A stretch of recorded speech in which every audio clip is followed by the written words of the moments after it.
भरत कावळे यांच्या नेतृत्वाखाली शेतकऱ्यांनी वाघाड धरणाच्या पाण्याचे शास्त्रीय व्यवस्थापन करून मोजून पाणी मोजून पैसे ही संकल्पना राबवली होती। त्या प्रयोगाचे जागतिक बँकेनेही कौतुक केले होते।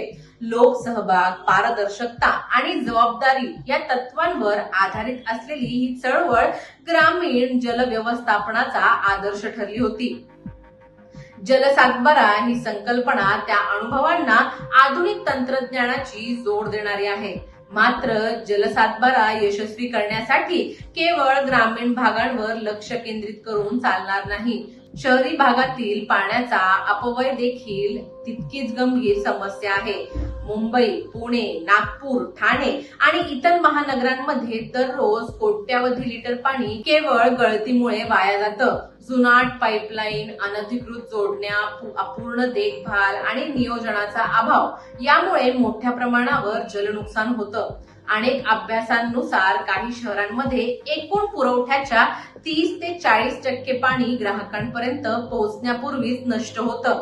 ही परिस्थिती बदलल्याशिवाय जलसुरक्षेचे उद्दिष्ट साध्य होणार नाही। शहरी भागात smart metering, digital leak detection प्रणाली, जलवाहिन्यांचे नियमित ऑडिट आणि सांडपाण्याचा पुनर्वापर यासारख्या उपाययोजना तातडीने राबवण्याची गरज आहे।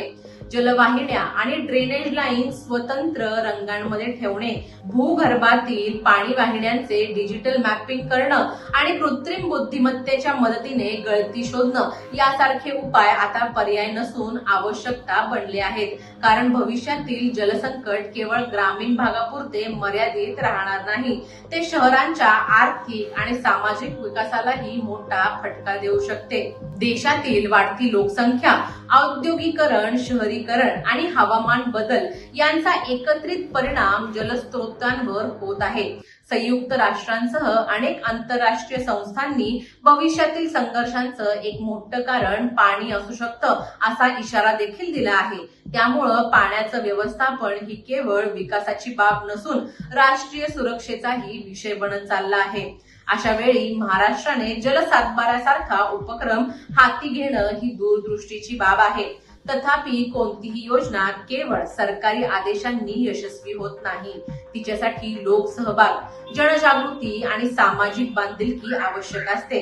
प्रत्येक गावाने पाण्याचे बजेट तयार करणे, प्रत्येक घराने पावसाचे पाणी साठवणे, प्रत्येक शेतकऱ्याने सूक्ष्म सिंचनाचा अवलंब करणे आणि प्रत्येक नागरिकाने पाण्याचा अपव्यय टाळणे ही तितकीच महत्वाची जबाबदारी आहे। शासन धोरण आखू शकतं, निधी देऊ शकतं आणि तंत्रज्ञान उपलब्ध करू शकतं, परंतु पाणी वाचवण्याची संस्कृती समाजानेच निर्माण करावी लागेल। पाण्याचा सातबारा हा केवळ एक प्रशासकीय दस्तऐवज नाही, तो महाराष्ट्राच्या जलभविष्याचा आराखडा आहे।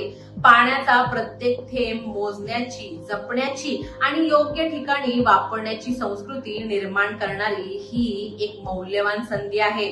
जर हा उपक्रम प्रभावीपणे राबवला गेला तर महाराष्ट्राला दुष्काळमुक्त, जलसमृद्ध आणि शाश्वत विकासाच्या दिशेने नेणारा तो मैलाचा दगड ठरू शकतो। आज गरज आहे ती केवळ पाण्याचा हिशोब ठेवण्याची नाही, तर पाण्याबाबतची आपली मानसिकता बदलण्याची। पाणी ही सरकारी मालमत्ता किंवा निसर्गाची मोफत देणगी नसून पुढील पिढ्यांकडून घेतलेले कर्ज आहे। ही जाणीव प्रत्येकाने ठेवली पाहिजे। जल सातबारा त्या जाणीवेला संस्थात्मक रूप देण्याचा प्रयत्न आहे। हा प्रयत्न यशस्वी झाला तर महाराष्ट्राच्या जल व्यवस्थापनाचा नवा आदर्श निर्माण करेल आणि भावी पिढ्यांसाठी समृद्ध जलसंस्कृतीचा भक्कम पाया घालेल। तुम्हाला या उपक्रमाबद्दल आणि पाणी साठवण्याबद्दल काय वाटतं आम्हाला कमेंट्समध्ये नक्की कळवा। आणि जर राज्य लोकतंत्र चॅनलवर नवीन असाल तर चॅनलला लाईक, शेअर आणि सबस्क्राईब करायला विसरू नका। धन्यवाद। दैनिक राज्य लोकतंत्र।